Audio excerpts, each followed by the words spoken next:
Kui mina olin vangis, siis need EKE-projekti töötajad võitlesid minu vabastamise eest, nõudsid minu vabastamist ja aitasid minu pereliikmeid.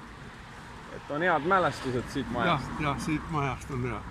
Ja Seda on tore nii palju veel öelda, eks ole, et kui Riigikogus oli isegi 8. Ma olen 3 korda vangis olnud, 3 korda Riigikogus olnud.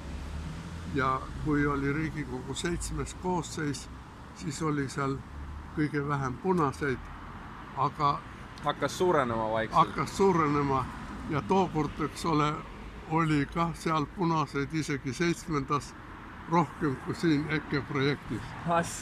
Kas selline jutt oli ka, et kui kohtunikke hakati määrama, siis polnudki ühtegi nagu, kes kommunistliku parteisse poleks kuulunud? Siis oli häda ka, eks ole.